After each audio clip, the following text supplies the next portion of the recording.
You ready to transform your pool into a stunning oasis? At Mainland Pool Service, they're a family-owned business committed to keeping your pool looking pristine all year round. They believe that pool care should be proactive, not reactive, which is why their skilled team handles everything from routine cleaning to complex issues with precision. They prioritize clear communication and personalized solutions to exceed your expectations. Join the Mainland Pool Service family today and experience the difference their expertise and dedication can bring to your relaxation retreat. Contact them now at mainlandpoolservice.com.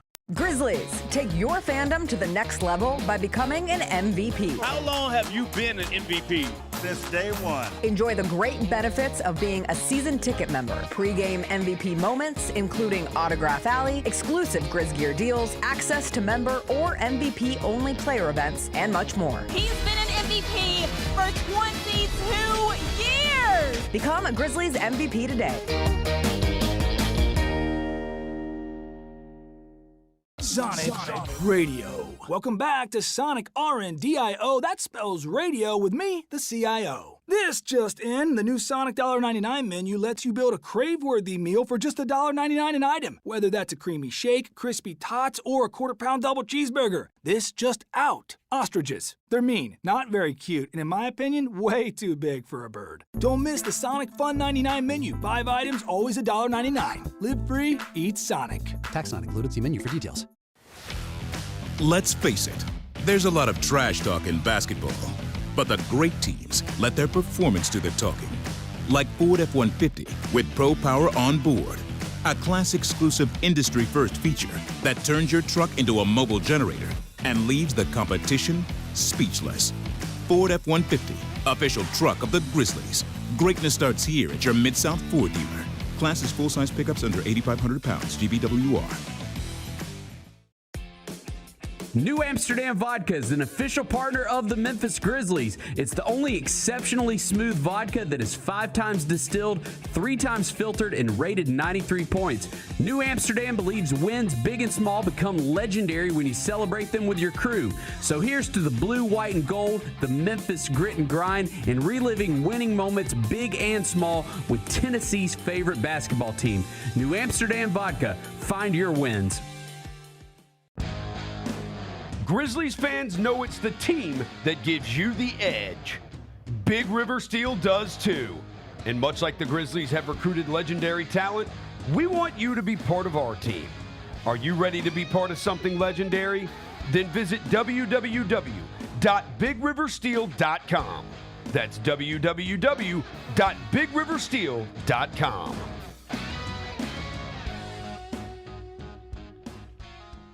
Junior Grizzlies summer camps presented by Ortho South are the key to a slam dunk summer with over a dozen 4-day camps perfect for hoopers ages 6 to 14 looking to build fundamental skills and make unforgettable memories. With camps across the Mid-South in Tennessee, Mississippi, and Arkansas, you won't have to go far for the ultimate hoops experience this summer. Registration comes with a Junior Grizzlies jersey, lunchbox, and a basketball to take home. Don't wait, space is limited. Visit grizzlies.com/juniorgrizzlies today to secure a spot for a fun-filled summer. That's grizzlies.com/juniorgrizzlies. When the arena lights dim for a concert or when the crowd becomes one at a big game, you can almost feel like you're the biggest fan. But who's your biggest fan? It's the person who will get you home safely after a night of drinking. It's a person who looks out for your life to make sure you leave the stadium with someone sober. This could be a designated driver or someone who offers to give you a ride share. Because in Tennessee, fans don't let other fans drive drunk. Brought to you by the Tennessee Highway Safety Office, a division of the Tennessee Department of Safety and Homeland Security. Stay on top of everything happening in the 901, the Mid-South, and beyond with Grind City Media's e-newsletter, bringing all the news and notes directly to your inbox. Lang's World, always by Lang Whitaker, touches on the biggest stories in the world of sports and pop culture, while Michael Wallace's Grizzlies Insider brings you all the latest coverage and analysis around the Grizzlies and NBA. Don't miss a thing. Stay connected to the conversation and sign up to download the lowdown today at grindcitymedia.com. Each challenge is unique, so each game plan is customized to identify opportunity and the path to victory. It's true in basketball, it's true in banking. Grizzlies Checking from Pinnacle with personalized planning and advice. Play hard, bank easy. Open a Grizzlies checking account with at least $100 and a recurring direct deposit by May 30th, and you could receive a $200 direct deposit bonus into your account. Details at grizzliesbanking.com. Member FDIC. Live from downtown Memphis, this is the Chris Vernon Show on YouTube at Grind City Media and the official Grind City Media app. Now, here's your host, Chris Vernon.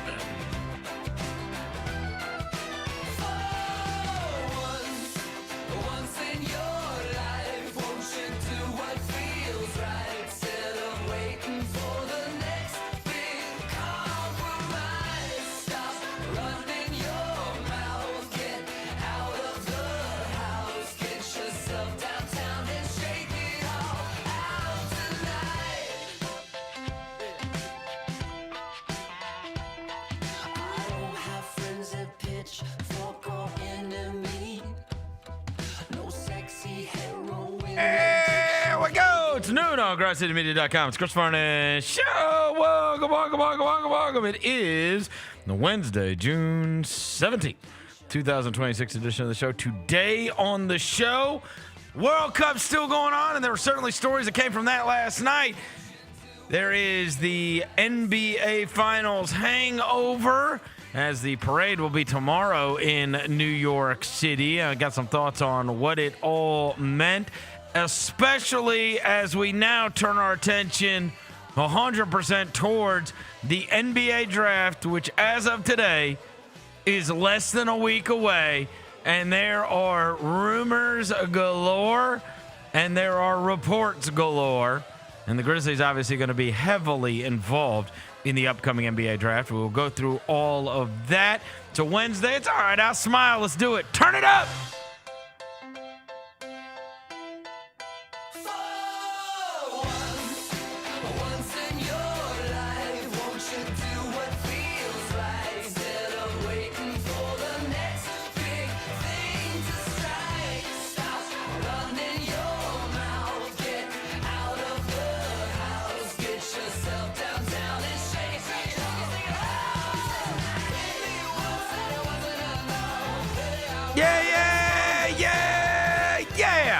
Hope everybody's having a good day.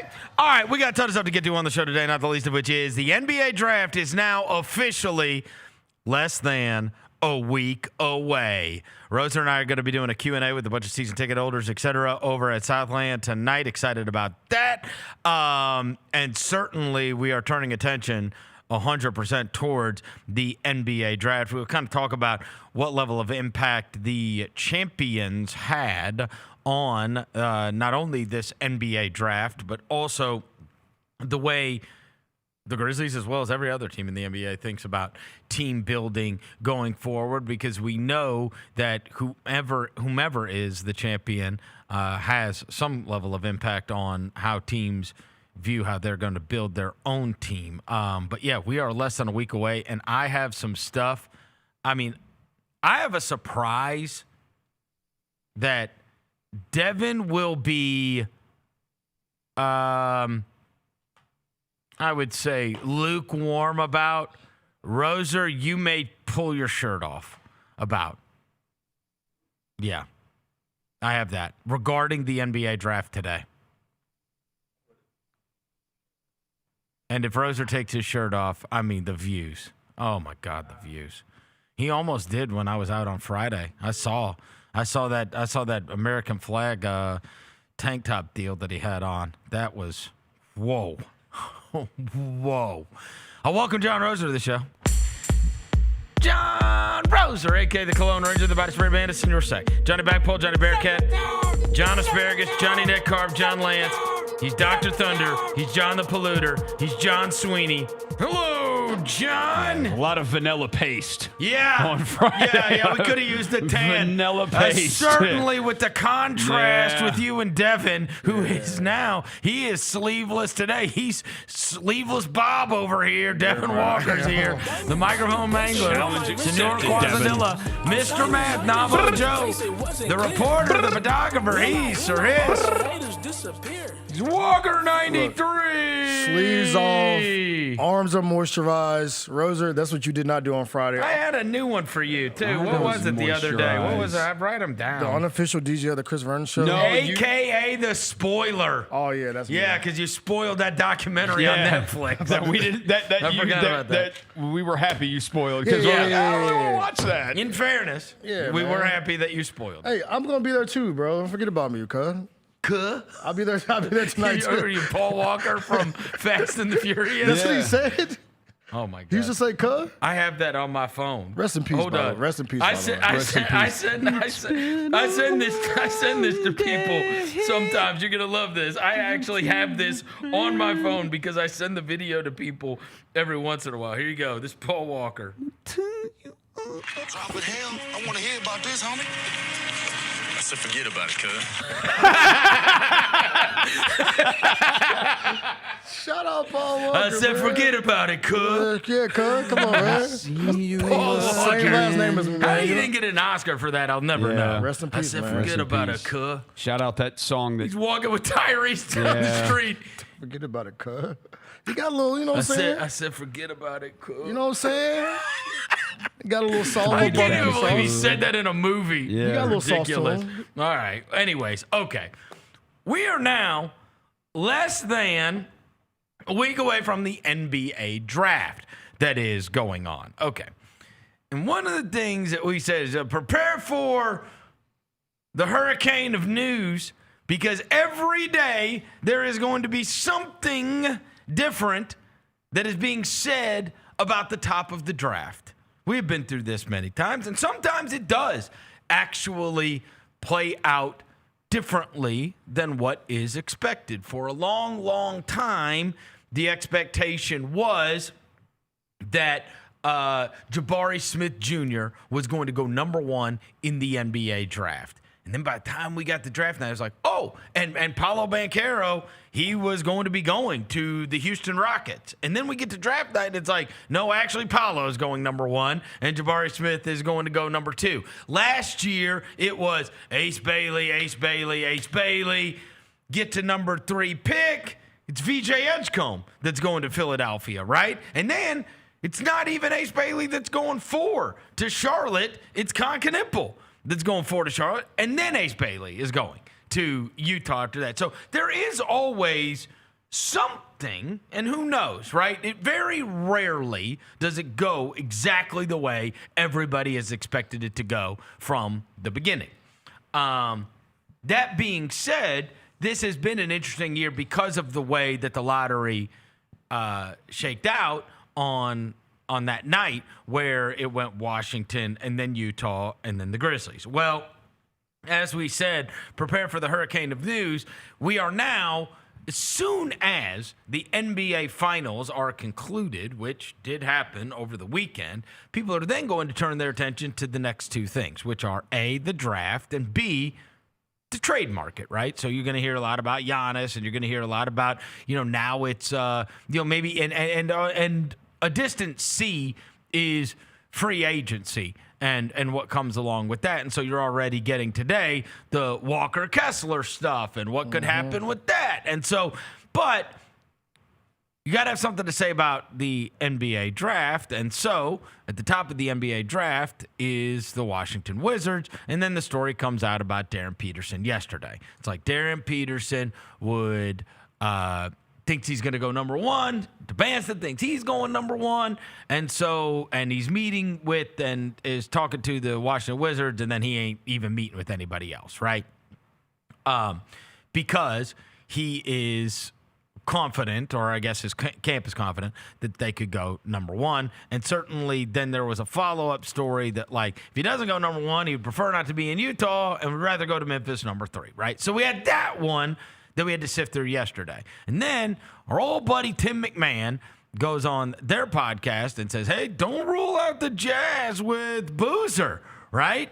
That, like, they are looking hard at Boozer. Obviously, there's a connection to Boozer there. And then framed it with the idea of, they like the idea of he fills a lot of the gaps next to Jaren Jackson Jr., and that you could have him playing alongside Jaren Jackson Jr., and it's something they are thinking long and hard about. Now, that one would be, I mean, look, if we're being honest, that would be legitimately hilarious, given that could be the Grizzlies front court, right? Like, they're talking about a possible what could have been the Grizzlies front court. Like, why do they like Jaren and Boozer? We could have had Jaren and Boozer. Now, in fairness, you never know the way this stuff is going to play out, and especially lottery night. But it is ironic that they're talking about that front court because, you know, the majority of the talk here has been about Boozer. I was on with Gary earlier, and I said, look, there's always a tremendous amount of noise that comes out regarding the NBA draft.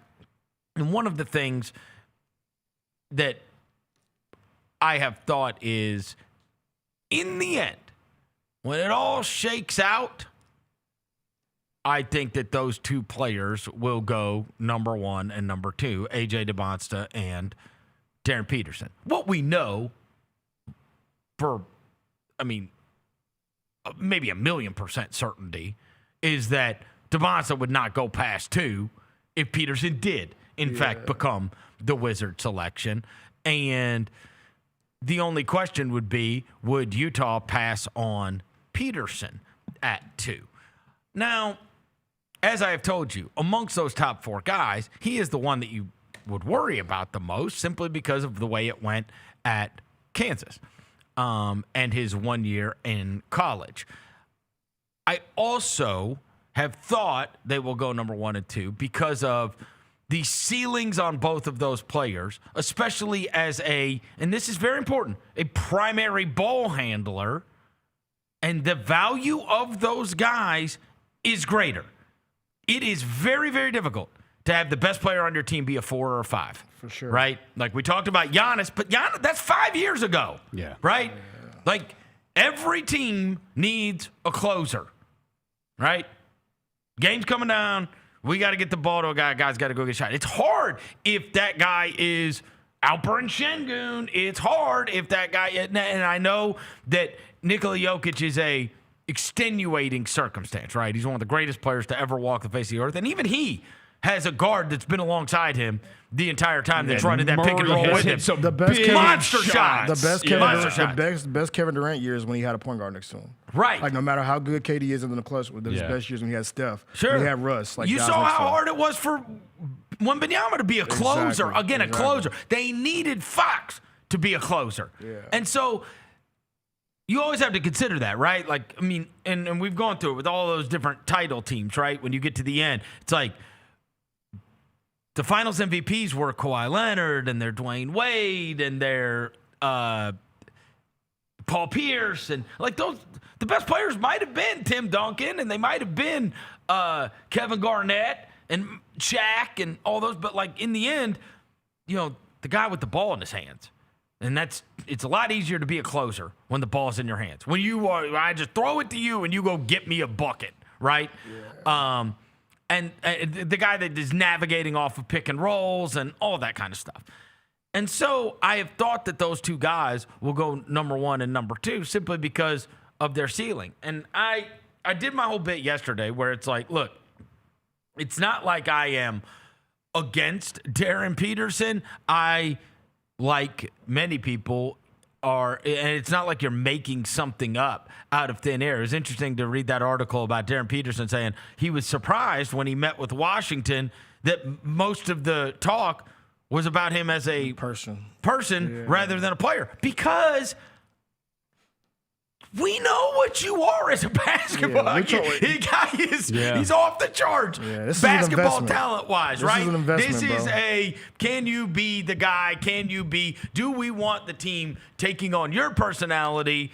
All of this, right? Yeah. And I'm going to tell you that there is one thing that has changed the way I thought about things a little bit this morning, and this is where we need to watch to see if Roser is going to be able to keep on his shirt or not. So all of that comes out, and then and about Darryn Peterson reportedly canceling his workout with the Jazz after visiting with the Wizards, and that his camp is very confident that they're going number one. Mm-hmm. So typically where there's smoke, there's fire when it comes to that stuff. But also regarding Darryn Peterson, there was, let me find this, a write-up that our man Zodiac GM did. Okay. Oh my gosh. Did you see this, Roser? No. About Peterson? Oh, brother. What teams he fits with? Huh? What teams he fits with? Yeah. Let me see. What you got? All right. So What you hold got? on. And you know, look, we have been effusive in praise on Darryn Peterson. We have also said that he is effusive in praise in Zodiac GM, and he has nailed like so many of these. He was the one that said Mike Brown was an A+ hire for the New York Knicks. He's the one that said the best synergy between all of these teams are the Knicks from the East and the Spurs from the West. So whether or not you want to think this stuff is cockamamie or not, how many times does this guy have to be right about stuff and about the way these energies mix, right? Like we're starting to become big believers. Somebody's going to hire him. Anyways, this is what he says. It says, ideal teams for Darryn Peterson's energy type. Okay. The Wizards, the Grizzlies, the Thunder, the Heat, the Spurs, the Nuggets, the Blazers, the Cavs, the Nets, the Knicks, the Magic, the Suns, the Kings. Okay? So he says, this double Capricorn energy is serious, no nonsense, and straight to the point. Very patient, extremely goal-oriented, and built for long-term success. They make natural leaders who can come in and completely change the foundation of a franchise. Darryn Peterson fits the mold perfectly. He's a born leader that with a quiet drive to elevate everything around him. On the flip side, they tend to be very prideful and don't take criticism easily. They keep receipts and remember the details. Very decisive, a little controlling when it comes to the structure of getting things done the right way. They prefer to handle business themselves rather than to lean onto others. If a team is looking for a serious, practical, stubborn, but driven leader who will put the work in year after year, this is the type of player they want. Responsible, reliable, built to lead. Other notable Capricorns in the league, Victor Wembanyama, LeBron James, Denny Avdia. Okay? And said he would be like A+ with the Grizzlies in terms of the energy. And I was like, what the heck? So this is where, and you may say like, oh, that's interesting, right? It's interesting, it's very right? interesting, yeah. Zodiac GM would say like, bro, this is perfect for the Grizzlies. Like he's perfect for what they need. So it does make me think a little bit, right? No question, right? I mean, I still worry about him 15 minutes before the Arizona game saying, I don't feel good. Like, I mean, again, we just went through all the, like, is he going to play or not guy. Yeah. Like, that's a tough one for me. Like, that shouldn't necessarily be a thing that I'm even thinking about. Like, is this guy going to play tonight? You got PTSD. Right, I got PTSD, right? No fault. PTS jaw. Right, yes. So anyways, This is where it's gonna get where it's gonna get crazy. Roser, if you do not become shirtless, I'm okay with it. But I'm gonna tell you, you're gonna have the urge to. So guess what I did? Tuck it. After I read the Peterson thing, don't do it. I read the Peterson thing. And we went out of our way to say, look, bro, Zodiac GM is telling us the Knicks and the Spurs, and we look up, and it's the Knicks and the Spurs. Zodiac GM told us that this synergy on the Knicks, and then they hire Mike Brown, and it's A+. This is just happening too often. Yeah. Like, is there something to this? Like these energies or whatever? I mean, they told us y'all was going to get into it with, what's the name at the beginning? Isolo said that said they would clash. They said it off the dribble. It lasted right. 10 games, and it's like, damn, bro, do we need to start paying attention to this guy? Yeah. And then we start paying attention, and the damn guy like is right over and over again. So what do? Oh, Roser, you're going to lose your mind over this. Oh, snap. So forget all this noise, forget all the hurricane of news that's going to be coming over the next week, right? I reach out to Zodiac. You reached out to him this time. I reach out to Zodiac, and I say, Zodiac, I've talked to Zodiac. I read your thing on Darryn Peterson and the Grizzlies. That is very interesting to me. It is very interesting that is a great fit with the Grizzlies. But Zodiac, I don't know. And I'm not asking you to go way out of your way. But if you could, we're going to be very involved in this draft. We're going to have the 3rd pick. We're slotted to have the 16th pick, but we may trade up. We're slotted to have the 1st pick of the 2nd round, but who knows? This team is going to be very involved on draft night. Zodiac, you got anybody else that would be great fits with the Grizzlies? Okay. What you got? You said I would hate this, so you're scaring me. Zodiac. No. I did because I didn't know if you believed in Zodiac. Oh, come! I believe more than y'all before you start talking about this. I believe in Zodiac. Roser. You the king of Zodiac? He gets credit. Okay.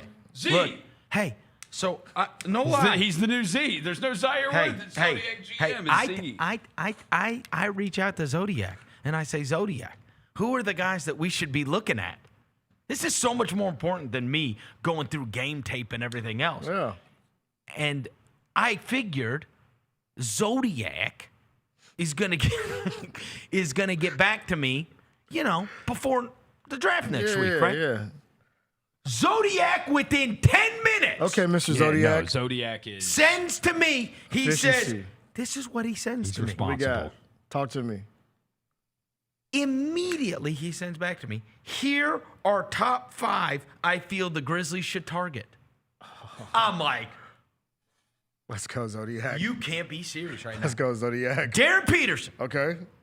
built like an NBA guard already, high defensive motor, plays physical, and dictates the game's pace. Caleb Wilson, absolute havoc wrecker off the ball, arguably the best pure defender in the class. Cam Boozer, of polished, efficient problem, dominates the paint and glass, but can still dribble, pass, and shoot. Jaden Quaintance. Oh, that's interesting. A physical interior stock machine who can actually move his feet on the perimeter. Tunde Yesufu. Oh, that's the... Hold on. Elite open court athlete. Half court game needs work, but he's a high motor, switchy defender. They called him like Anthony Edwards when he was in college at Baylor. Where did he play? He was at Baylor. That's who he listed? He was like a mega athlete, bro. Okay, so look, if he says Peterson, Wilson, and Boozer, we can't go wrong. We can't go wrong. Here's what he told me about Caleb Wilson. We can't go wrong. He said Caleb Wilson has the same, he said A+ on Wilson or Boozer. Wilson has the same energy as Damian Lillard, a natural leader that can be the alpha of a team. Boozer has the same energy as Zion Reed-Shepherd, more team-oriented, adaptable in a sense, but they both mesh well with the core group of the Grizz. I mean, we can't go wrong. Yeah. We really can't. And Peterson, Wilson, and Boozer are all matches. They all fit. On this. So we can't lose. And the interesting ones are Quaintance and Yusufo. What is it? How do I say it? Yeah. I think he is it. You Yesufu, said is it Yesufu? Tunde Yesufu? Yes, that's him. Did he stay in the draft? Where I thought is he went back to school. Where is he? Oh, Is he he at did. St. John's? Yeah, No. Oh, okay. So is he? Did he go back to school? Is he the one that went back to school? Yeah, I think he went back to school. Okay, because I don't see him on the smart. Yeah, he went to St. John's over the NBA 1 week ago. Yeah. Okay. All right. So he's not. So even he's out. Yeah. All right. Man, they ponied up some Rick Pitino ponying up that money. Yeah, he got an NIL deal with Reebok too, by the way. He said, this year's draft benefits the Grizzlies. There's lots of energies favoring them. Ooh. With that said, here's 5 to stay away from. Okay. Yeah, that's more don't important. fit. I'm more important. He said they don't fit. Okay. These energies. He told us Morant and Isolo Clash. Before the season started, he said it. And they did. It took 10 games. 10 games. Ja was in the corner. He was in the corner mad as hell. Zodiac told us that the new coach and Morant.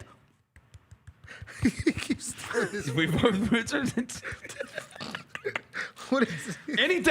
Anytime something goes wrong with the Grizzlies, we're just, This is what he said. 5 to stay away from. Koa Pete. Okay.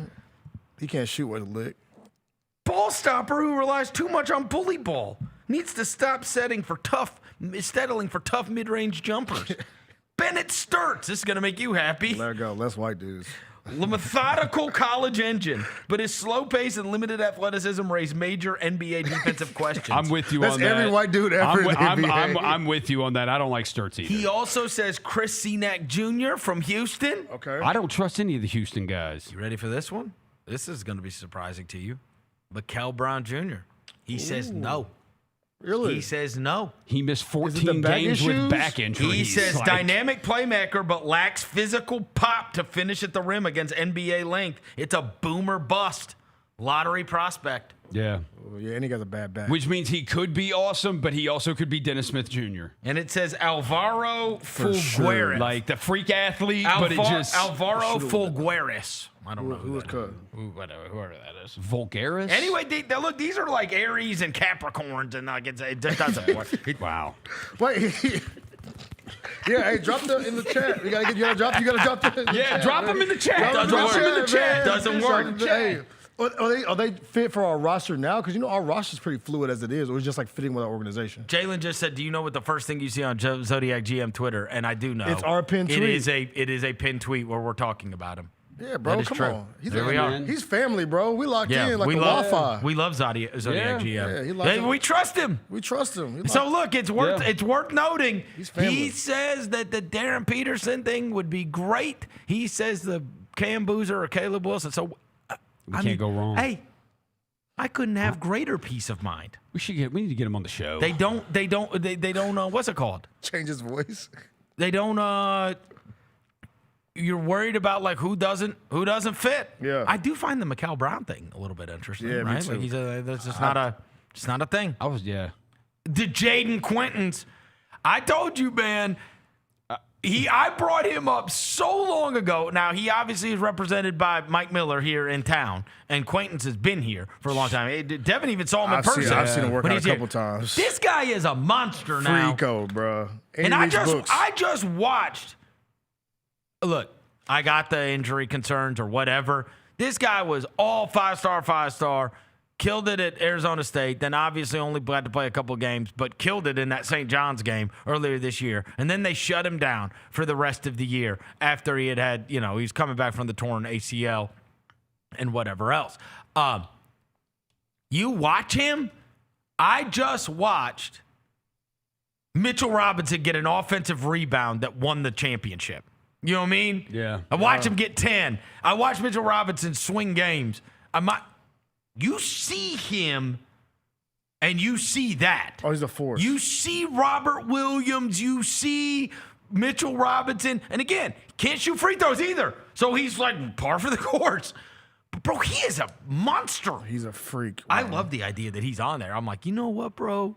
Yeah. I would love to have him in the fold. Yeah. Just because you cannot replicate that kind of size. I mean, he is an animal. And he's huge. And he's like what they like too. Like he's like very like fit in, soft spoken. He reads hella books. Yes. He reads a lot, like just still like just a chill dude, but he's a monster on the court. Oh my God. A monster on the court. He really does remind you of that ilk of guy, and he's like lower in these mocks than you would think.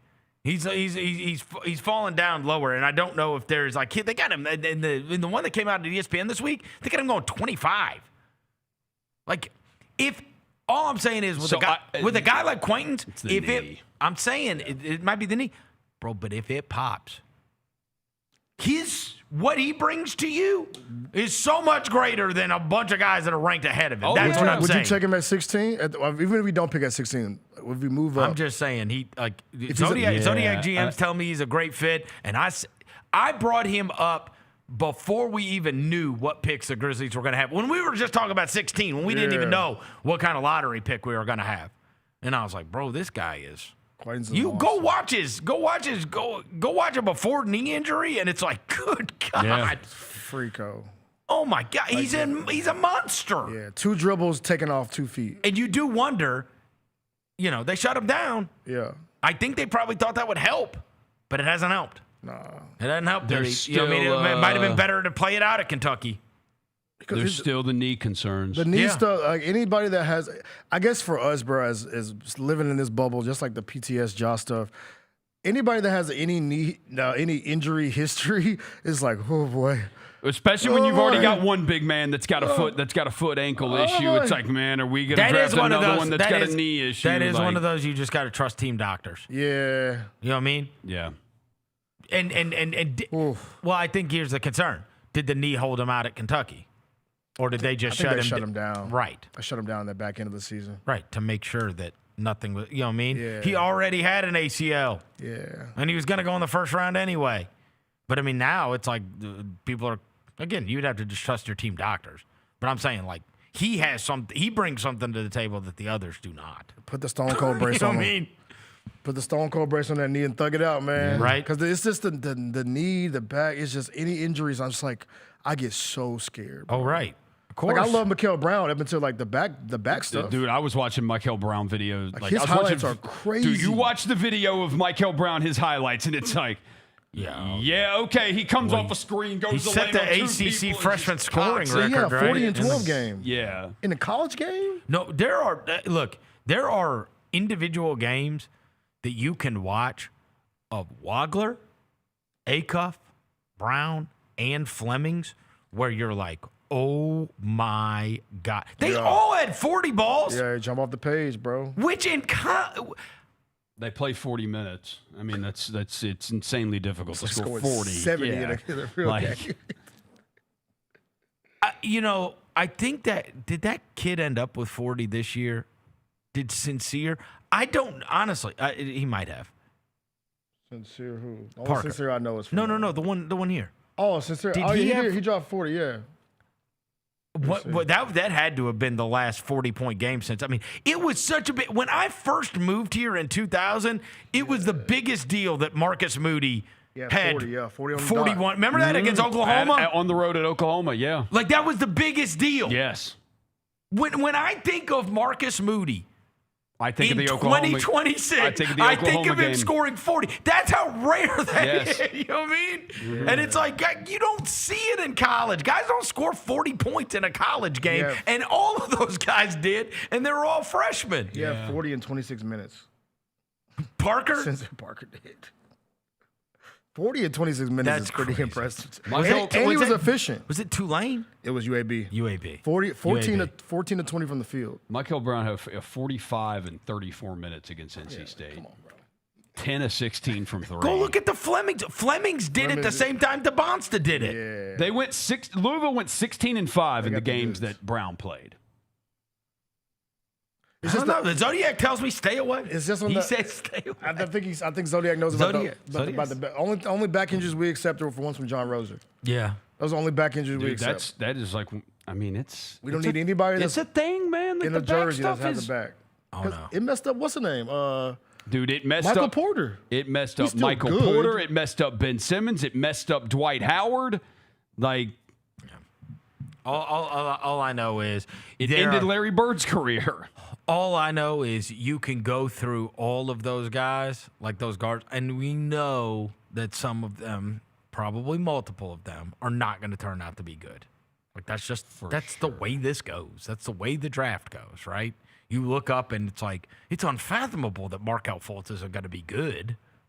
And then Markelle Fultz had like no career to speak of, right? And it's like, so I know that that's the case, but every one of those players, if you just watched the best of, there's no way you could watch the best. You could watch the best of Flemings, Brown, Acuff, and Burries. Yeah. And you watch the best of the those guys. Corey kid, too. He dropped a 40 ball this year, too. Crazy. Kid from Stanford. It's like so many points. Yeah. It's wild to score that much as a rookie, as a freshman in college basketball. But that's why, like, when you say that, you say, like, not all of these guys are going to be good, and some of these guys are going to. It's why, like, yesterday we're talking. It's why I just keep coming back to Acuff. Right. Because it's like, dude, that guy is not going to be bad. Dude, he is not going. There is a 0% chance he is bad. That dude is going to score 20 points per game in the NBA. Got the worry would be the Knicks winning the title makes me feel more confident with a guy like Acuff. That's what I've always. Small, not a great defender, but he can shoot. Look, I am telling you, I agree with you. And we have seen, like, again, it's almost like I saw a guy last night, and he was saying it's this guy that Van Pelt has on to do golf picks, and they call it the double hammer. So I love Scott Van Pelt, and him and Stanford Steve, they have this guy on, and he always gives, and he gave out, I think it was 44 units for the U.S. Open. It's just total degenerate stuff. But, of course, I love these videos. But he said if one of his double hammers for the week for the U.S. Open, which is going to be starting in New York, in Shinnecock tomorrow, he said, Scott, what if I told you that there is a bet that, and we're going to go to the casino, and you're going to sit at the table, and I am telling you there is a bet that hits 93% of the time. Scott was like, I mean, what's the table limit? How much, what kind of marker can I get out? Like, you would bet everything you own on that.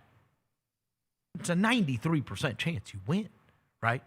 And so then he goes through it and he goes, I'm telling you now that it's, I think it's minus 105 or whatever when they recorded it. Xander Schauffele, top 20. Yeah. And then he goes through it, and he goes through the list, and he's like, it's 93%. 9 times in a row, he's finished top 15 at the U.S. Open. So anyways, they're going through it, whatever. So now I'm telling you that to tell you that regarding that 90-something%, that is the way you feel about these John Calipari guards, right? It's like, okay, you can find what was the kid's name? The little one that flamed out for the Suns. Yeah, Tyler Ulis. My guy. Tyler Ulis. In fairness, Rob Dillingham. Yeah. There are question marks on.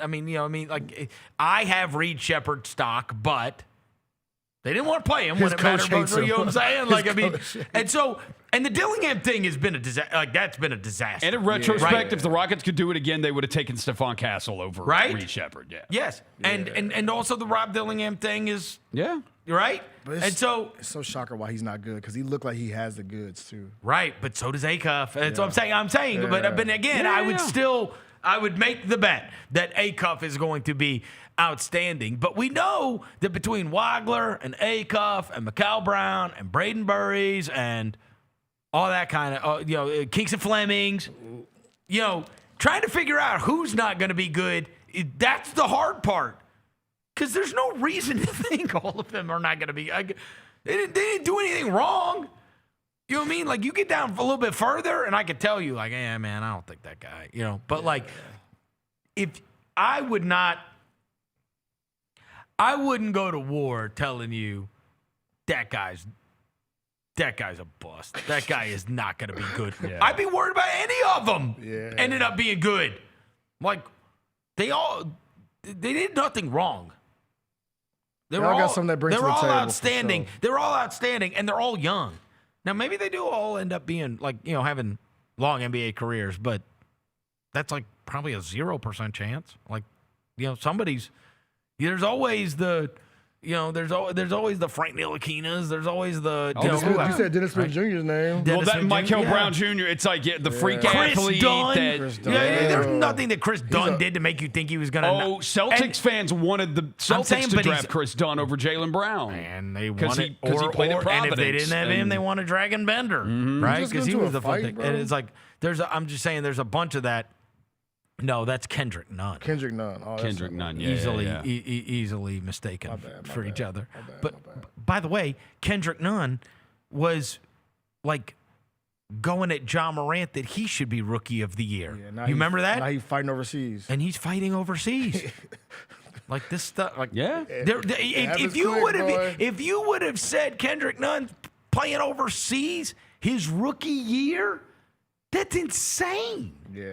It's insane to think he would have been playing. I mean, he was up there. They were having Morant conversations. He was having a great rookie year. Yep. I saw it happen with OJ here. OJ was second behind Derrick Rose for Rookie of the Year. Averaged 19 points a game. He's unbelievable. Well, that's what's going to be interesting for some of these rookies that we just saw. Their second year. The league will adjust to them. Absolutely. What does Khan look like next year? What does Edgecombe look like next year? Like the league will adjust and figure out what you do, and they'll try to take it away. I will say, I was given a lot of inner peace reading this Zodiac GM thing and the names that he sent me, that all of those guys do, they do fit. Yeah. Right? And that their energies fit. And so, also, I know that they're saying like the Boozer thing or whatever. I just don't buy it. I don't buy it. I don't either. I think now you could convince me that Peterson's going to go 1, but I find it hard to believe he'll go 3. I do too. That's what I'm saying. I do too. Right? I could see Peterson going 1 and then Devonta going 2. Yes. But I have a hard time believing that he's going to fall to 3. The talent's the talent. Right? It pops. Yeah, like, bro. he It jumps off the pops. page. You think they're both going to pass on him? When everybody said he was going to be, I just don't. I know, and again, this is the hurricane of news. We knew this was going to happen, right? Yes. Like, this is the way it's going to happen. Like, hey, there's people. We're 24 hours away from. There's people in the Wizards that are really going to bed for Boozer. Yeah. What was the one yesterday? What was the one yesterday? It was There's like the Bulls seriously entertaining trading number 4. Oh, and it's right. like, I mean. Yeah, right. What? What's the point of sucking? Right. Look, all I know is, bro, at this time next week, Verno, either Caleb Wilson going to be on my team, Cam Boozer going to be on my team, or Darryn Peterson going to be on my team. Yeah. That's the thing I'm looking forward to. Like, all the smoke, one of them 3 dudes is going to be in a Grizzly uniform this time next week. And that makes me feel good. And I do wonder on the Peterson front, should people take more stock in the fact that, because I know that they said that, like, look, he talked to those teams, much like Roser said. It's not like they don't meet at the combine or whatever else. But should you take more stock in the fact that the guy went, met with them, worked out for them, and walked away thinking he's going number 1? He might be delusional, but I mean, like, I kind of buy that. Right. I kind of buy that. Yeah. Right? I mean, and like I told you, if I were him, I would say, bro, turn on the tape. I know, right? Like, we played each other, and you could find a million times that we played each other. And I told you a couple weeks ago when Gavoni, who's no longer on ESPN, but Gavoni went on with Adrian Wojnarowski. On his podcast that he does, Woj does that podcast, the program podcast, and he brought on he brought Gavoni on. Let me see if I can find this. He brought Gavoni on to talk about the upcoming NBA draft, and he talked to him about why he would take Darryn Peterson. Here's this is from Adrian's podcast, the program. Let me see if I can pull this up. Here you go. There's I would go Darryn Peterson at 1. I think he's the primo talent in this draft. A lot of people didn't get to see that because of injuries and the type of year that he had. I don't know that the average college basketball fan got to really understand what makes Darryn Peterson such a special talent. And then at 2, I mean, I think there's a real argument to be made for Cam Boozer, really. I think that, he's been the most productive player in every setting that he's played in. And, his ability to handle pass, shoot, and guard at the 4 position at 6'9" is really, really unique. And I think that's something that you could really build your offense around. And, he's also the youngest of the 3. And, the analytics will tell you that he's, runaway number 1 pick. And I think, history says that you have to really look at that. You have to study that really closely. But then, AJ DeBonza, a guy who's 6'9" with that kind of frame, who, is a, legitimate shot creator who can, anchor really your offense. And, he led college basketball in scoring. And, he could guard, everywhere from 1 through 4. He was inconsistent in that regard. I mean, the defensive playmaking isn't exactly what you would hope, but, he's also really young and he's an exceptional talent. And so you can make a case for any of the 3 that I would go Peterson 1, Boozer 2, DeBonza 3. It might play out exactly the opposite on draft night, so we'll have to see. 3 to 5 years from now, who is right or wrong. But it's a really special draft class. I think you can't go wrong with any of those three. That's what I'm saying, bro. Super interesting because that's Gavoni, who obviously everybody has paid attention to for the last 20 years, when he is talking about this stuff. But like having chicken tenders, chicken nuggets, and chicken wings, bro. Huh? It's like having chicken nuggets, chicken wings, and chicken tenders. Well, like you can't go wrong, bro. All three are fire. One of the things that he said also in that particular episode was that like he watched those guys play against each other 8 or 9 times throughout, coming up, and never once did he walk out of the gym thinking DeBonsta was better than Peterson. I mean, and then he's in there with a lot of decision makers, right? That's just watching this stuff. So, I mean, he's just a Peterson guy. Like, he's the talent. The talent. talent. But he also said he would take Peterson and then Boozer. So he talks about those analytics. It'd be hilarious. The analytics all say Boozer. And again, like, here's the great thing. There's no bad option for us. Nah.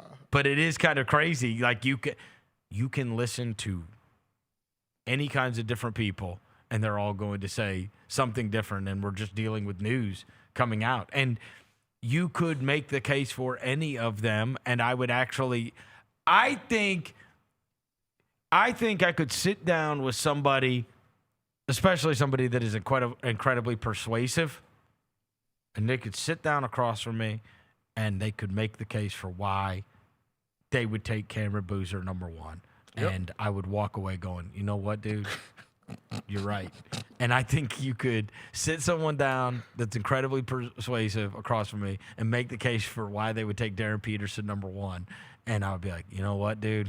You're right. I think you're right. You're right. And you could make the case I'm saying, man, of taking A.J. DeBonsta number 1. You'd be like, bro, he led college basketball. Like, you've heard his name since he's been 12. This is what he's going to be. Yeah. He's been a superstar on every level and then just went to college. And there's 300 and something colleges, right? You know that. And he led, and they all got good players, according to Josh Pastner. And he led the entire thing in scoring. Yeah. Nobody scored more points than him. Yeah. Right? You can get him. And I'd be like, you know what?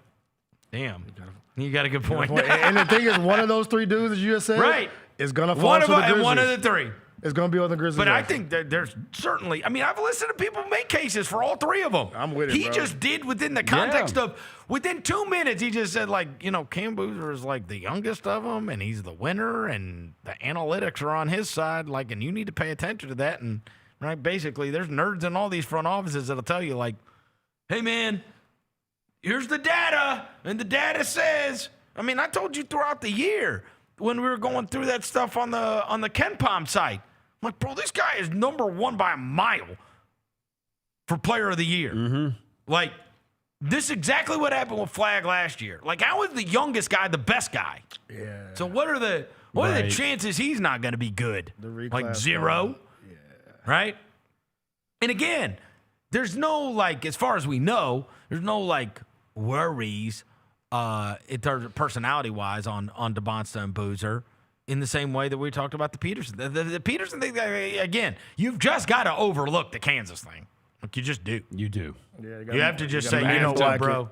You know what, bro? This guy wanted to be in the NBA, and the tape's we're not gonna make too much of whatever. But if I'm being honest, when I saw people tweeting, because of course there's all kinds of Memphis fans that are like, oh my God, he wants to be here. Darryn Peterson wants to be a Grizzly. Darryn Peterson wants to be a Grizzly. I love that voice. I love that voice you use for the Grizzlies fan base. And then, that voice you use for the Grizzlies fan base is Darryn fine. Peterson. Great impression. That's a great impression of Grizzlies fans. Well, it's just because here's what I'd say. Okay, these same people generally, if it would have come out that Darryn Peterson wants to go to Washington, and if he doesn't go to Washington, then he wants to go to Chicago. Then those same people would be like, you know what? We don't want Darryn Peterson anyway. Screw Darryn Peterson. You know what I mean? Darryn Peterson's a bum. He doesn't even play. Plays half his games. He bails on his team. He does, right? Yeah. Like, he didn't want to work out for us. And he's like, okay. Like, you know what I'm saying? Like, that's what I'm saying about the fandom of it all. It's we like, just want a hug, man. Dependent on. We just want somebody to want us, Verno. Yes, we have no idea who that guy is that reported that. You've never heard of him in life. That's true. Yeah. Oh, is that AI guy? Is that AI guy? No, but it just got thrown out there. I mean, go pull up my guy who I love, Unapologetically Memphis. It's literally like a post. Darryn Peterson wants to be a Grizzly. Bro, ain't no way. Is it the dude who like reports on the Mavericks or something? Go look at it. Ain't no way. I saw it this morning. This, and I'm like, okay. Is it the dude who reports on the Mavs? It says Darryn Peterson wants to be a Grizzly. What kind of... Yeah. What are we doing? But we don't even know who that guy is. Look at that graphic, y'all. What if that's not true? Then what? Then are we going to be like, screw you? Via Grizz Nation CP. Just anything. We are so, like. We want to be loved, bro. I mean, God, it's pathetic. We're the pick-me girl, Grow bro. up. We're the pick-me chick, bro. Seriously, we can't just keep acting like that. Yeah. God, please like us. Just anything. We don't even know who the guy that reported this is, and we're like, yeah, Peterson, be amazing. He wants to be here. Like, no, he doesn't want to be in Utah. Hey, man. We just want to hug, bro. We just want to hug, bro. We just want to hug. And it's like, to the point where it's like, Darryn Peterson wants to be a Grizzly. Like, does he? We don't even know. Like, we just know he didn't want to be in Utah. Maybe everybody just hates prefers Utah. to be in Memphis if he whatever. And it's like, okay, that might be true. But what I'm saying is, you can't decide whether or not you like the prospect based on a report that says, you know what? If he doesn't go number one, he'd like to be in Memphis. Because would you like the prospect if he would have said, if he doesn't go number one, he wants to go 4? Yeah. Do you still like the prospect? Nah, we ain't rolling, bro. Okay, so then you don't like it. Like I said, we're my hug at fan base. Right. My boy in the chat said. We just want a hug, bro. We just want somebody to love us. If John's gonna be gone, we want somebody to come and give us a hug, Vernon. I'm just saying we cannot care about that stuff. But that's why the Ja stuff does hurt. It's because like he's wanted to be. He wanted to hug us. John wanted somebody else to want us. Just hug us, bro. That's right. Because Ja wanted us. And he loved us. But I'm saying we can't control this stuff because God forbid if it leaks again, anybody can say anything. Right? If Brian Windhorst came out today and said, what I'm hearing is that the Boozer camp doesn't really want to be in Memphis, then what? Does everybody hate Camp Boozer? Again, I'm not saying that's true. I'm saying you can't hang on this stuff. Should just start tweeting. You can't hang on this stuff. My sources tell me everybody wants to be in Memphis. Be very vague with it. Yes. LeBaron Philon really loves the idea of playing in the NBA. Yes. Just wants to play in the NBA. The broad NBA. Actually, I would love him too, by the way. That boy a dog. I think he's going to be better than what people think. And you got to prepare yourself for this. I am surprised that it's not happened yet, and it may. So that's what I'm preparing you for. Like, I mean, it could happen where somebody says, you know what, they'd prefer to go to Chicago. Yeah. That's going to piss us off. Just for a big market. Yeah. Right. He'd just say, hey, man, I want to be at a big market. You know what I mean? I want to play with the Giddler. Yeah. Big market my ass. Yeah. Right, but again. Who do they even have? Who do they have left? Look, I know. The reason you can't care about any of this is your boy, he didn't want to be in Memphis either. Oh, I know. You know what I mean? Initially, but then he fell in love with it. Right, but I mean, on draft night, he was hoping he didn't get selected by the Grizzlies. So, it doesn't matter. It doesn't matter. But we want somebody to pick us from the beginning, bro. No, you come here and you fall in love with it. Yeah, that's how it goes. It's like, yo, just pick us from the beginning and we good, bro. Because we don't want But you can't start disliking a prospect or liking a prospect based on that. And the Peterson stuff flipped immediately because some guy that nobody even knew. It wasn't like, you know, Tim McMahon, like a big media member. Yeah. Who, so when he's like this with the Jazz. Yeah. So when he says they are like seriously considering Boozer, I totally believe that. And I also believe that they would consider him anyway. And he also gave you reasoning behind it. I also think that they could be saying that because a very high-profile writer can put that out there. And as we've said, with whether it comes to the Wizards, whether it comes to them, like life is leverage, right? If you are any of these teams and have a severe preference of one over the other, then you might very well get to pull off what Danny Ainge did once upon a time, which is saying, you know what? We got the number 1 pick in the draft, and we're moving off it because I love Tatum. Yeah. And I don't have to take Tatum 1. I don't have to take him 1. I can take him 3.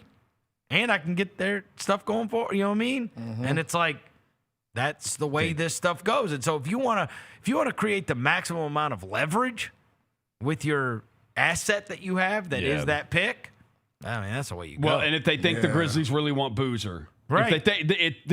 Because guess what we also have? We have Utah picks. Yep. And they're like, You okay, want one of them back, you want huh? Boozer, come up here and get him and give us one of our picks back. Right. Yeah. And Jaren, too. It's like it's like the Like, Kevin Costner movie. Oh, man. Draft Day. Oh, man, they are going to take Boozer. Yeah. I mean, that is the only way to create leverage. Yeah. Is to put it out there that we want Boozer. But then you guess what's happening? Now Utah fans are like, oh, Boozer, Boozer, Boozer. I mean, you've seen it go through. I mean, it is the fun part of the NBA draft. Yeah. But I mean, you can convince yourself of anybody. And look, if they said, you know what, word on the street is, and like, let's say FanDuel switch the odds, and all of a sudden we wake up tomorrow morning and Darryn Peterson is minus 200 to go to Washington because somebody leaked out, you know what I mean, they actually are going to take him. All of a sudden it's like, you know what? I always kind of love the band stuff. Yeah.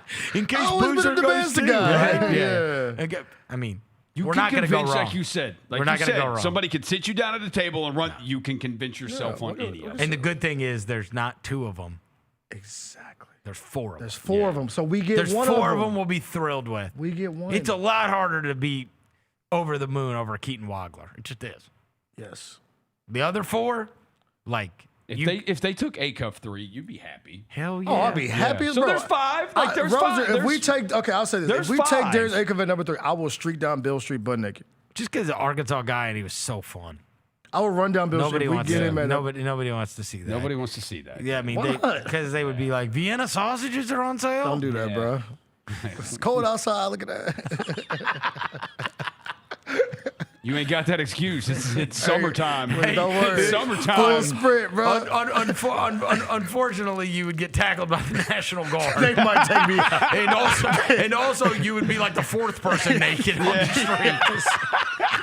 Me, the South Memphis hype man. Wouldn't be the only naked guy on the street.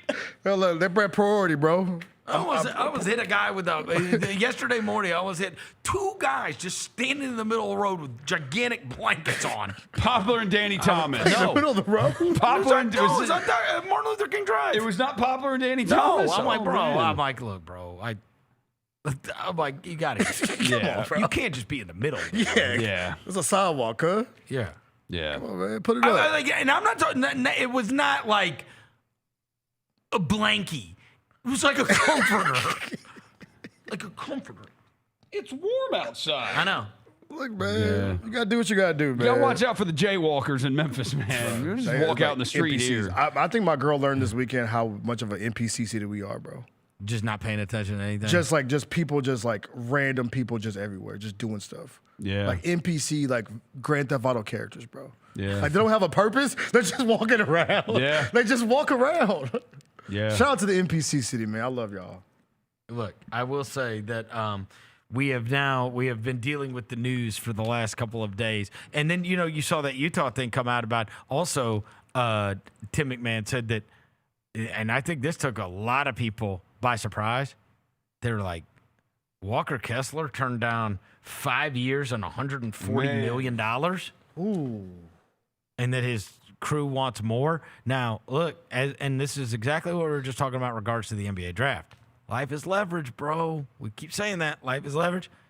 Like, they were going to move him, and, like, you remember the Pacers were one that were whatever. Mm-hmm. So you go around, and when it was trade season, and they're talking to these teams, of course Walker Kessler's representatives are going out there and checking the temperature because he's up for a contract. So you're finding out, like, what kind of contract can we get from other teams?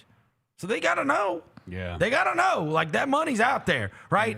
Yeah. In a world where you got to deal with Karl Towns and Giannis and Jokic and Wemby, it's like somebody's going to convince themselves that, like, a 7'2" guy that's second in the league in block shots and has only played, he's only played 200 games. Really? Yeah, because he got hurt, like. How long you been in the league? 5 years? Also, they've wasted 4 years of it. They have. I mean, that's what happens. That's the other thing about being crappy for 4 years, because somebody like that looks up and be like, bro, I'm not staying here. Yeah. Like, you know what I mean? We won 20 games. We won 20 games. Right. I'm not, like, what? No. And now it's like, now it's time to get your money.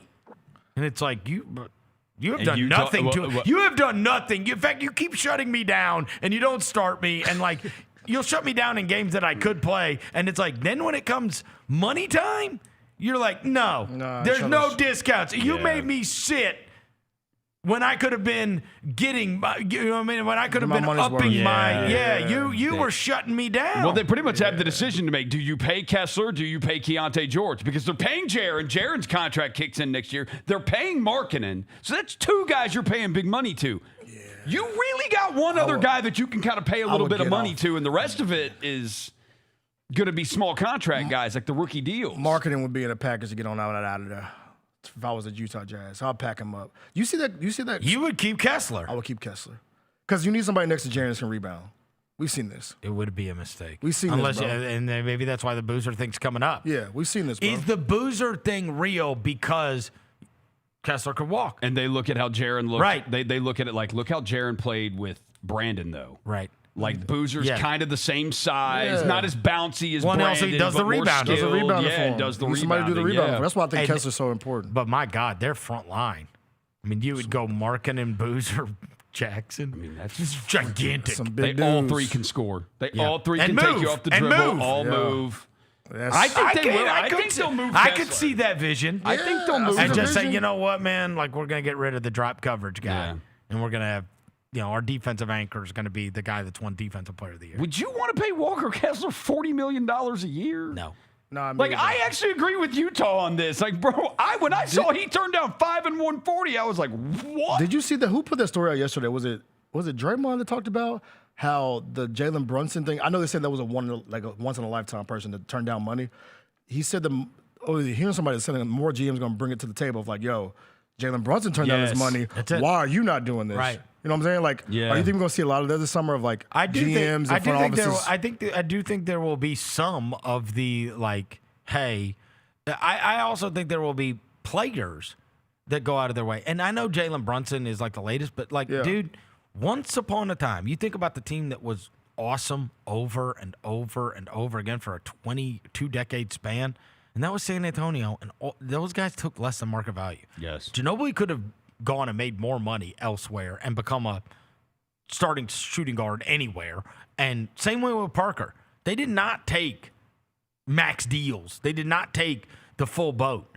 You know what I mean? They wanted to keep that thing together. And so there is always, now maybe it won't be that extreme on the Brunson thing, but the sacrifice, money-wise is going to be a thing unless given the cap constraints. Mm-hmm. Well, and the other thing is, I think what's going to happen, I think the market correction is not going to be stars saying, I want to take less. It is people are going to become very careful about who they pay. Who they give that money to. Yeah, because, bro, we just got into you have to max them or you're not going to keep them, right? That became the thing. You got to max them or you're not going to be able to keep them. And that did start to change last year, right? It's not like Şengün didn't get a max, I don't think. Jabari didn't, you know what I mean? Like, I'm just saying. Like, but, like, we maxed out Jaren Jackson Jr. We maxed out Desmond Bane and didn't want to with Ja. And it's like, and the same thing goes, like, they did it with, they maxed out Jalen Williams and Chet Holmgren and Shea. And we'll see. Going forward, if they just, like, if that's the core and that's what they stick with, whatever. But, if those guys have got to be the ones that are, you got to be very careful about who you're maxing because the second tier guys are getting maxes. Yes. The Franz Wagners are getting maxes, right? It's one thing to max out Paolo Banchero. It's another, or whichever one you think is going to be. But I mean, and the same thing goes with who's going to be the greatest case study ever in this? Just a young star. Darryn. Yeah. Oh yeah. Because it's a mistake if you do it. If you go cash out, you're gonna mess up the rest of the team. It's a mistake if you do it. Yeah. It is. Do you care about the winning? Because he's not that. No, he's not. He's not that. He's not. You got exposed. But I bet they give him his bread. You think so? Yes. Yes. But does he get the full-on max? I don't know. Nah, well, you got exposed. Yeah, you got exposed too much, my guy. You're right. You're right about who you give it to because you can't pay. Look, that's what they're doing right now with the Fox thing. Sure. Who are you moving him to? Who wants to pay him $60 million? $60 million a year, bro. You know what I mean? And they're going to figure out what the Trey thing is. How much money you can, they're going to, how much money is Trey going to get? How much money is Ja going to get? When I was making that whole case here, and I was saying, bro, I wish I could just talk some sense into you. Your best chance at getting that money that you want is here. Yeah. I guess they feel differently, and we'll see if I was wrong. Maybe somebody will go give him a max contract somewhere else. Well, the numbers when you do, because when you do. But they ain't going to do it the minute they trade for him. When you do pay for those guys and give them that, when the next extension kicks in, it gets higher and higher. You look at, as it is right now, dude, the Celtics, in 3 years, dude, Jaylen Brown and Jason Tatum combined are going to make $132 million. I mean, bro, they could have they just John eat your team. cap, and that's why they may move on from Brown to Giannis, see how real it is. But at least they won a title. Yeah, they did win the title. They got some out of it. They got some out of it. Because some of these teams ain't getting nothing out of it. Well, I mean, but also you have to break it up because, and that's also why we've seen 8 consecutive different champions. Yep. Because Denver, they lose KCP, and then they lose Porter, and then they, now you got to figure out what you're going to do with Aaron Gordon, and it's going to, you're trying to, you lose Bruce Brown because he goes and gets some money, and he goes into witness protection for a couple of years before he comes back to town, and it's that's what happens. He should write a thank you note to Jokic every day for that. Well, it's going to be interesting because, and you see these other guys, right? Whoever, what that Knicks roster looks like a year from now. Yeah. Right? Yeah. Because those guys are going to go. Because Cat going to want to get paid now. Well, Mitchell Robinson, I think, falls off, right? I think Mitchell Robinson's a free agent, if I'm not mistaken. He is. Yeah. And you think you think they're going to pay Mitchell Robinson? Of course not. And that's the thing. He can't afford to. Even with Brunson taking less, bro, they still have the second highest salary in the league. The Cavs are the only team that pays more than the Knicks do. Well, and also Draymond should know his whole thing was fueled by Curry making chicken change. Yep. Because he signed that. It was a lesser deal. Because he had the ankle stuff. No one has ever outperformed a contract more than Steph Curry. 4 years, 44, 48 million. Yeah, it's 11, 12 million a year. Because he had the ankle injuries. We were like, Right. And then he turned into the greatest shooter to ever play basketball. And it allowed them to sign KD when the cap spiked the way it did, and it allowed them to sign Durant. So I want to know how many guys. And we signed Chandler Parsons. Shut up. I have a photo with him, bro. Who? Chandler Parsons. I think we all do. Yeah. He came in studio with us. I was like a. He wasn't here yet. Yeah, I wasn't here yet, bro. I thought you were here. Bro, they rolled out the late. You were here for one of those years. No, his first year, bro, I was not here. But his second year, you were here because we went down to Birmingham where we played the Rockets in the preseason for all of the iron. We threw the party on the plaza with the jumpy houses and all that kind of stuff when we signed him. Jumpy houses. Yeah, we had this jumpy houses for Chandler. You remember that? We did. Bounce houses. Yeah, bounce houses. Yeah. Jumpy houses. What I call it? Jumpy houses.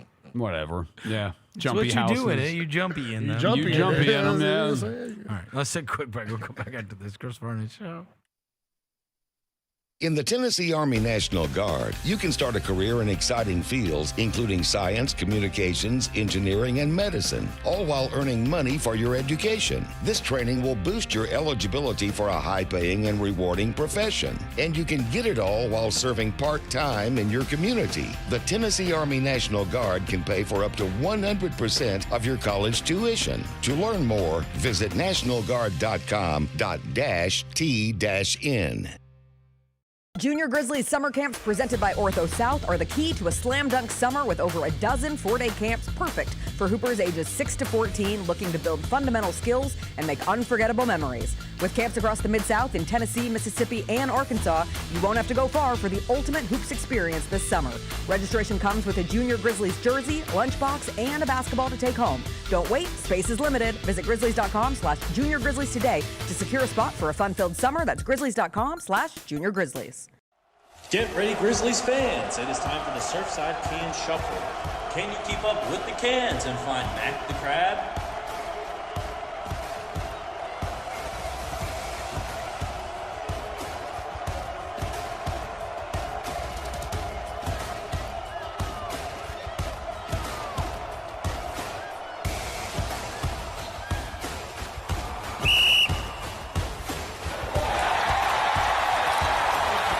Grizzlies, take your fandom to the next level by becoming an MVP. How long have you been an MVP? Since day one. Enjoy the great benefits of being a season ticket member. Pre-game MVP moments, including Autograph Alley, exclusive Grizz Gear deals, access to member or MVP-only player events, and much more. He's been an MVP for 22 years! Become a Grizzlies MVP today. The Grizzlies are proud to team up with Prime Global Group, a company on a mission to redefine real estate investment. By leveraging deep experience, strategic insight, and robust resources, Prime Global Group is shaping a smarter, socially responsible future. Whether you're an investor or simply curious, now's the time to explore innovative strategies that align with your values. Join the movement and discover how you can be a part of this exciting evolution. Visit primeglobalgroup.net to learn more and connect with the team today. That's primeglobalgroup.net. Let's face it, there's a lot of trash talk in basketball, but the great teams let their performance do the talking. Like Ford F-150 with Pro Power on board, a class-exclusive industry-first feature that turns your truck into a mobile generator and leaves the competition speechless. Ford F-150, official truck of the Grizzlies. Greatness starts here at your Mid-South Ford dealer. Class is full-size pickups under 8,500 pounds, GBWR. Orthopedic injuries can be unpredictable, unforeseen, and unscheduled, and Ortho South understands this better than anyone. Since your injuries don't make appointments, you don't need to either. That's because Ortho South welcomes walk-ins during the weekdays, in the evenings, and even on Saturdays. So next time an unforeseen injury makes an unscheduled appearance in your life, visit orthosouth.org to find your nearest urgent care location. Just walk in, and Ortho South will take care of everything, especially you. Learn more at orthosouth.org. That's orthosouth at orthosouth.org. The heaviest metal credit card of all time. Rumored to be one of only 18 in existence. Plated with the very same tungsten that forged the International Space Station. And wielded at business dinners like a samurai sword. It's a classic corporate power move. But the real power move? Having end-to-end visibility on your most critical shipments. FedEx, the new power move. Kroger shoppers and Grizz fans. Want exclusive last-minute discounted ticket deals texted straight to you? Sign up with the new Kroger Buzzer Beater deal. Fans can sign up by texting Grizz to 636-479 or visit your local Kroger store in the Delta Division and scan the QR code. By signing up, you agree to receive recurring automated promotional and personalized marketing text messages from the Memphis Grizzlies. Consent is not a condition of any purchase. Message frequency varies. Message and data rates may apply. Playoff Corgi is a girl. Playoff Corgi, Air Corgi, said that the Spurs are going to win in 7 games, and so the Spurs had Air Corgi at the official finals pep rally, women and girls in sports. Did they fly that Corgi in? I don't know the details, but the Corgi showed up at the pep rally, and I just think that's an incredible moment. Tune in to the Jessica Benson Show with CJ Hurt live every weekday at 8 a.m. on YouTube at Grind City Media and the official Grind City Media app.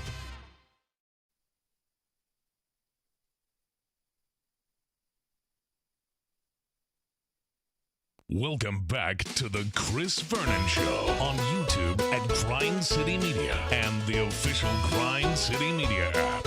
Now, back to your host, Chris On one morning Vernon. bright and clear, my old folks and I drew near, just a village down in sunny Tennessee.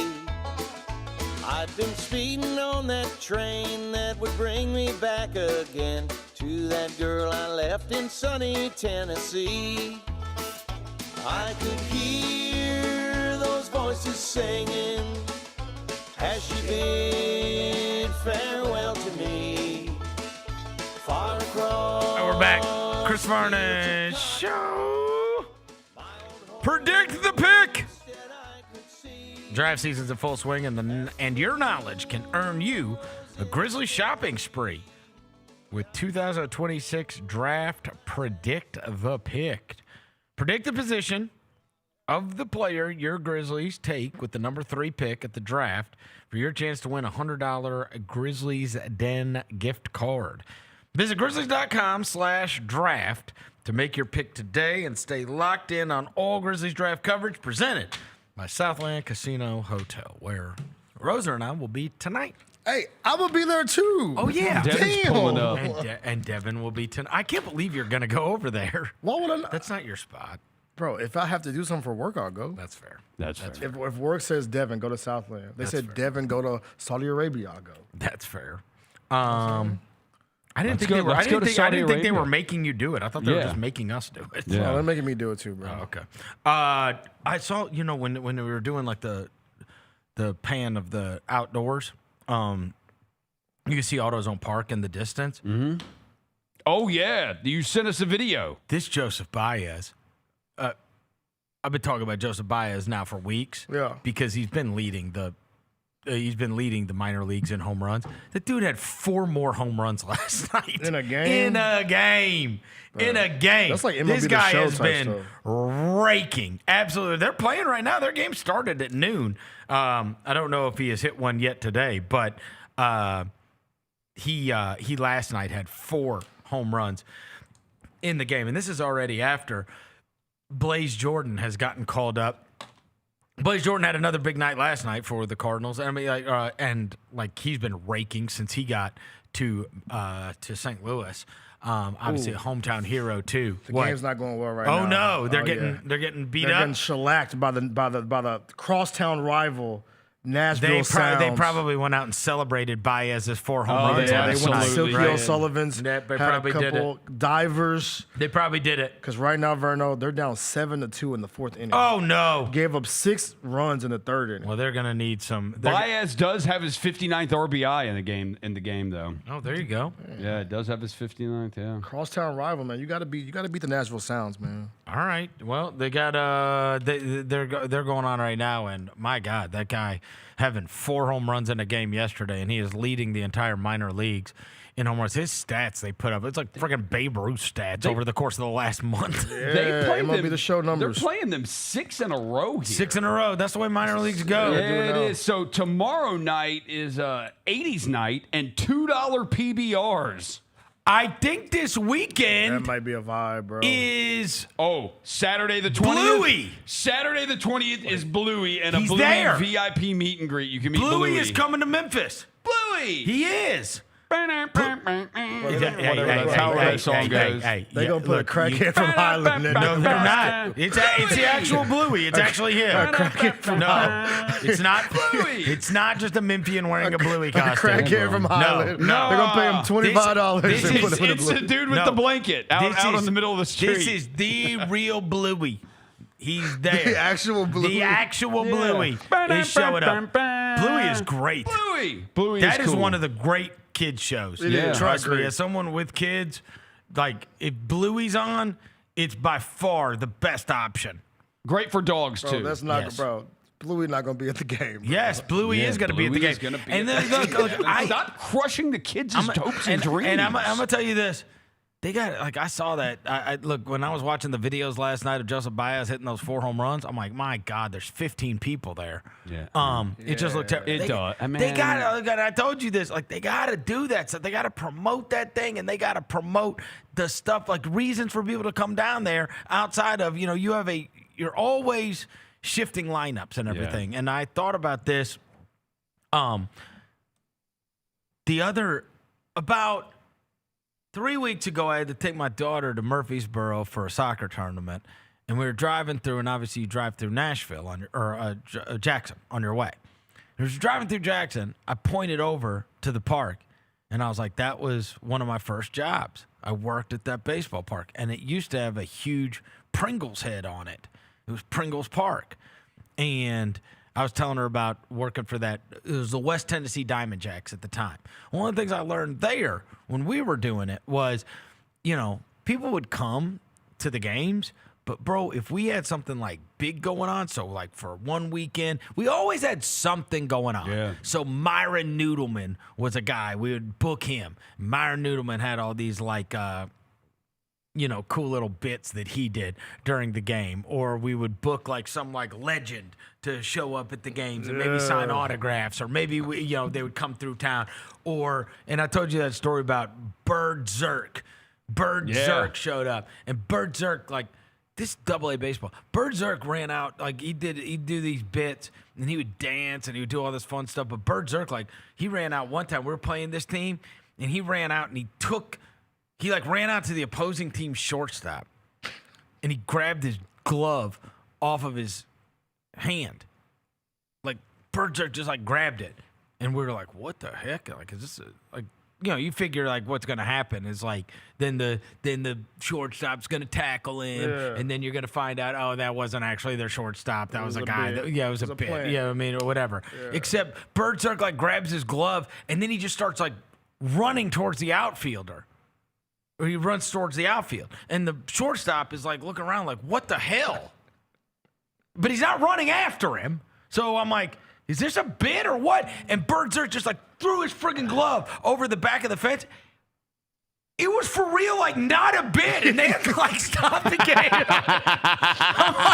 I'm like, this guy, bro. Choking somebody's glove is hilarious. That is hilarious. That's funny. It was legitimately hilarious. And I was like, Bird Zirk. And so of course, like every time Bird Zirk came to town, I was like, I don't know. See if he's still going. Bird Zirk. Somebody else wearing the Yeah, that was his name, Bird Zirk.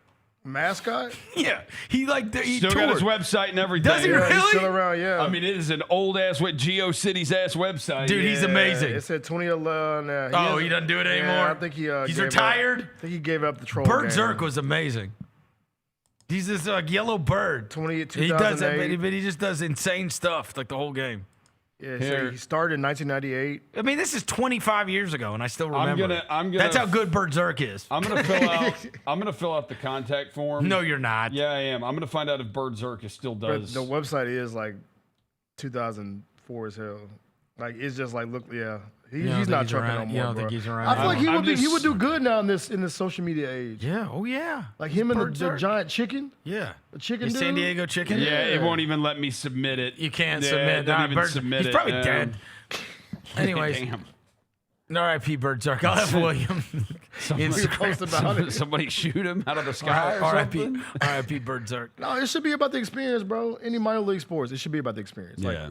We're not going to watch I agree. AAA baseball. That's what I'm saying. And so I will tell you, you never know when you're at those minor league games who you're watching at time. That's right. You never know, I remember one time me and my buddy sat out in right field, and we freaking were heckling this one dude the entire night.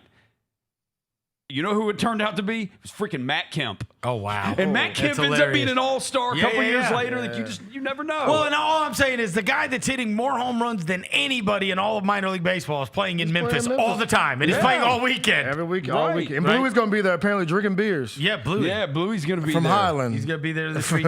He's going to be there this weekend. Man, leave Bluey alone. Hey, so one of the third thing I told you about, so there's always going to be this hurricane of draft news, and then there's going to be the free agency stuff like Walker Kessler, and then there's going to be the trade stuff. Obviously, you're hearing a bunch about, the Giannis stuff and Ja and everything else, and people are coming up with fake trades or whatever else. But I want to just mention one of a player that because it had nothing to do with like the Grizzlies or like any. It was an article about like the Warriors off season. Yeah. It was by Anthony Slater, and I was reading through it, and one of the notes in there just said, and it was talking about like how they could build, and I was thinking to myself, "No, screw the Warriors. What about us?" It noted that people around the league are saying because obviously they probably had talks with this team. They are saying that for the first time, because they want to get into the first round of the draft, that for the first time, Trey Murphy is now attainable. Ooh. I was like, say less. Come on, bro. We know a new home for you, cuz. And you want 16? Exactly. Is that get it done? You need more picks. No, I know. Too. We got picks. Right? How many drafts you want to be in? He's gonna cost. How many drafts you want to be in? Look, man. We originally drafted him. I know. How many drafts you want to be in? But anyway, they did mention that. So I mean, like, you get those ones too. And it's like sometimes, especially when you're leading into the trade deadline, or I'm sorry, the NBA draft, which is another time where all these deals start getting made, and teams are, you have the draft and then free agency to figure out what your roster is. That's it. That's it.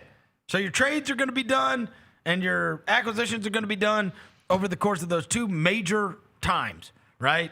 And the draft is a big one, right? In terms of and the Grizzlies have altered their roster at the trade deadline over and over and over again. But anyway, I was like, bro, really? Trey Murphy? Trey Murphy. They finally trying to get off of him. He already signed his extension, Roser, didn't he? Yeah, he got paid. He got paid. How much though? A pillar of their future. I'm gonna say 27 next year. That's what it is. Freaking. That's less than Caldwell Pope, isn't it? Yeah, 4-year 112. 4-year 112.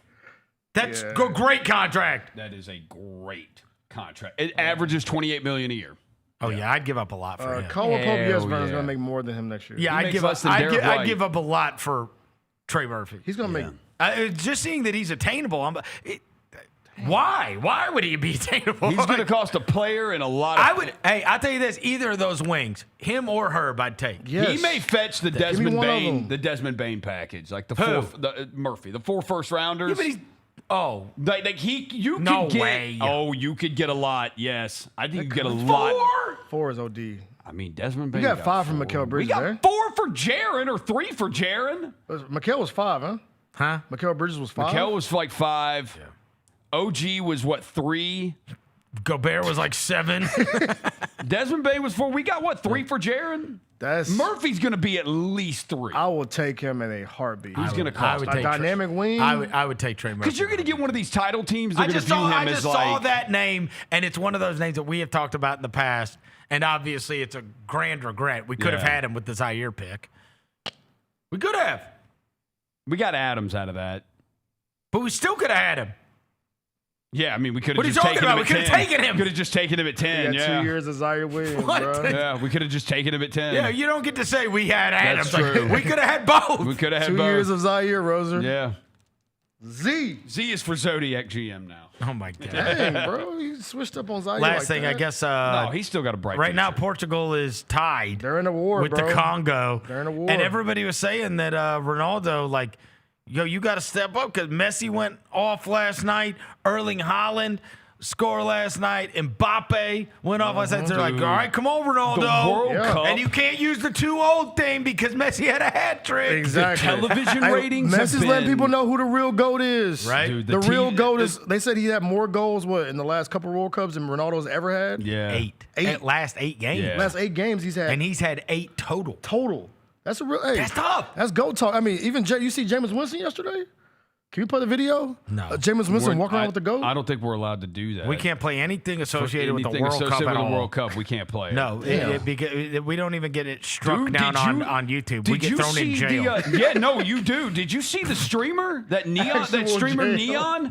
Bro, FIFA is like suing him because he streamed. He's who did Iran play? Suing him. Iran, New Zealand or something? Like he streamed it. He's a streamer.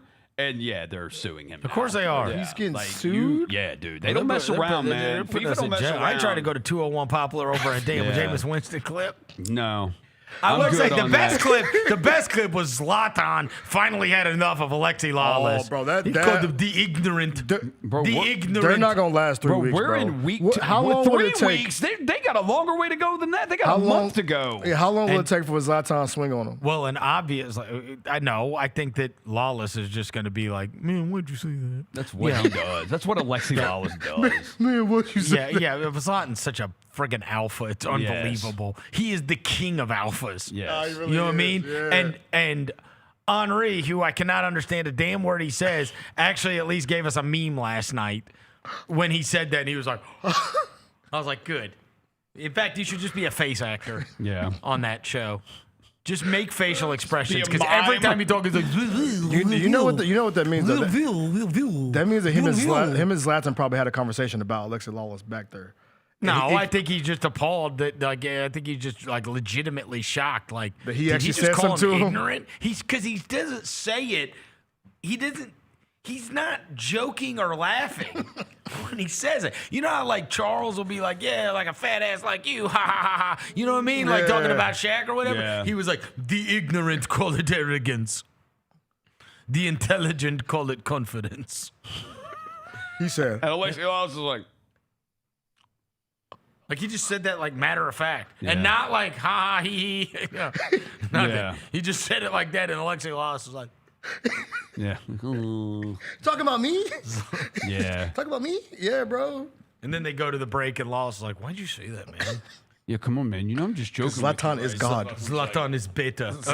Lawless is beta. Yeah. Zlatan is alpha. Yeah. Zlatan's the GOAT, man. Yeah, he's fun. No, World Cup was awesome yesterday. Yes. All the best players scoring goals. Dude, the best play, the stars were stars yesterday, and you got tons of goals scored. Like it was. I wonder if you don't get us flagged, bro, for playing the audio. Yesterday was sound. and the TV ratings apparently have been. I saw Fox PR put out something. The TV ratings, and this was like not even the U.S. game. They've been unbelievable. It's fun to watch. It is fun to watch. It's fun to watch. After the show's over, I'm gonna go watch Portugal and Congo. Yeah. See if Ronaldo can finally score a goal. The streets are saying he's not touching the ball. Ronaldo. He's not getting any foots. They're freezing him out. They're freezing him out. He ain't getting touches. Yeah, touches. Yeah. Dang, bro. Yeah. He ain't getting touches, bro. Sometimes you gotta force your way into the game, bro. All these other guys are getting it done, Ronaldo. You can't say, "Oh, I didn't get to touch the ball." I didn't get to touch the ball. I didn't get to touch the ball. Yeah, come on, bro. The World Cup is averaging 6.6 million viewers. What you got all them abs? What you got all them abs for? I will say too. You realize too. I told Rose about this. How big the game is. Like that dude from that goalie from Cape Verde went from 50,000 followers to what is he at now? Over 6 million. 6.7 million. Did you see? And that's like the equivalent to like Giannis in the NBA. Bro. Oh, he did the all-time thing. I respect it. What? Following 2,000 women. He started following 2,000 women. Respect, that bro. takes a long time. Soccer players are Yes, level. it does, because you clicked on their profiles. Yeah, and then you got to look through the pictures and see is this worthy of the follow. 2,000 is a lot. I got an off day. That is very horny. Yes, very. 2,000 is a lot to follow. How do you think he just went through the followers? I don't know. I mean, obviously, and again, those are who knows how many are propositions. That's what I'm saying, bro. All right. Legal? This guy's having the time of his life. He's like 40 something. He's 41. Yeah. Unbelievable. Can you imagine going from 50K to 6.9 million? No, literally nobody cared about him. 6 million. 6 million. That's like I think Ja's at 6.1. Giannis is like 6.5. Like that's more than like NBA's stars. Yeah. Just global off game. Soccer's global game. Massive. Yeah. You know, this is making me realize, bro. After the World Cup, I'm gonna be a soccer guy, bro. You are? I'm gonna be a soccer guy. No, you're not. Steven finna tap me in. You're not gonna be a soccer I'm finna be guy. Mr. What's it? You're not going to be a soccer What's the name of the league over there? Well, you know what? Premier League. It's going to be amazing for your career because you're going to be the WNBA soccer guy. So cultured, Dev. You're so That's cultured. crazy, You're so cultured. You finally found your niche. Yeah. Soccer, WNBA, and wrestling is Soccer, crazy. WNBA, and wrestling. I promise, you've got the market cornered. Don't do that, bro. I'm an NBA You'll guy be the too. You'll be the only guy. Not a bad the only idea. guy. The only expert in all three. Yeah, come on, bro. Yeah, start a podcast. Yeah. Your own podcast. All you talk is wrestling, WNBA, and soccer. Yeah, we ain't doing that. That's crazy, bro. You and Steven can do it. It's called the Beta Boys. No. See, you tweaking, bro. Zlatan is God. He's tweaking, bro. He said y'all should I'm start gonna a let you get that one podcast off. called the Beta Boys. I'm gonna let you get that one off because that podcast will be legendary. Yeah, we'll be legendary. All right, that's going to do it for today's show. We'll be over to Southland tonight. All kinds of draft talk. We're now, honestly, like, what are we, 8 days away? 8 days away. No, less. No, we're 6. less than that. 6 days away. Yeah. Today, the next, 6. 6 days away from It's the next NBA Tuesday. draft. Unbelievable. I can't wait. Unbelievable. It's going to do it for today's show. Thanks to John Roser. Thanks to Devin Walker. Thanks to Jalen back in the studio. We will be back tomorrow. Until then, we gone.